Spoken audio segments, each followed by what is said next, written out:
Hi everyone, this is Shivam from Licensing Insights, and it's a quick video to show you about how the IBM licensing works.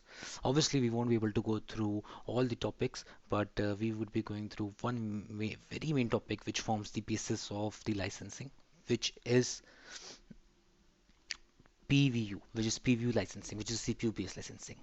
So how IBM do is that IBM it's just a way to convert CPU power into licenses so that they can charge or they can calculate for the licenses given to the organization. It does not go by how many CPUs you're running, how many cores you're running. It follows a very simple formula which you can see it here, which is IBM, which is core number of cores into PV value. Now, what is a PVU value?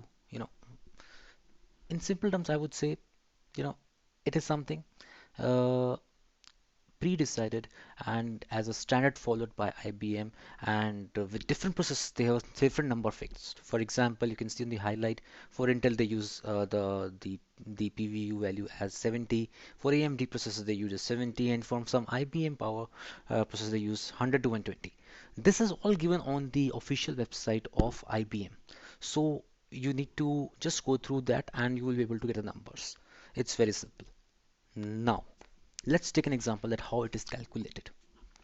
We have a CPU here, which is running an Intel, which is having 8 cores, and because it's an Intel, we are considering it having a PU value of 70. Now we have to multiply 8 with 70, and which would be 560 PUVs. That is the number of licenses we need to buy to license that server through IBM. It's just a physical server to start with. I'm going to be very step by step and very the basic value to make you understand that how the calculation works here. Okay, and one more thing, please remember, it's unlike,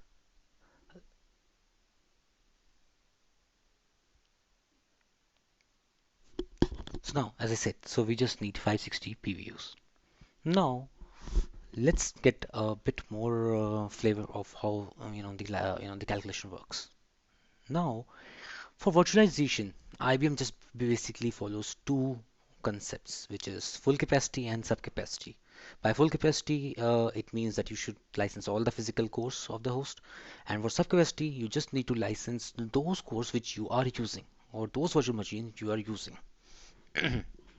Let's take an example of full capacity.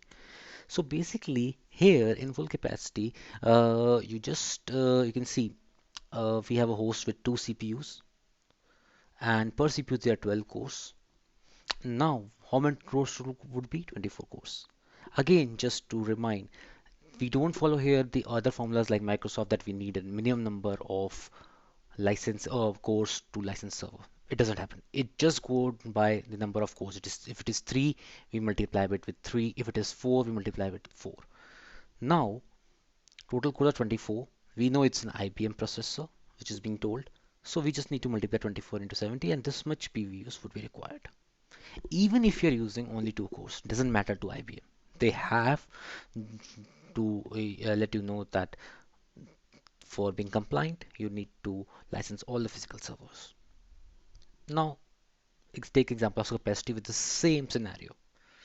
There are two CPUs, per CPU is 12 cores, but the only allocated cores which you are using for IBM is only 4 cores.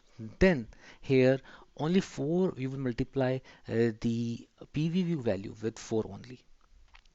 Now, you will ask, why there is a difference? Like, here it is only 4 we are saying, and here you are, licensing the whole physical course. Because here in the subcapacity, it is calculated and it is connected with the ILMT, which is IBM License Metric Tool.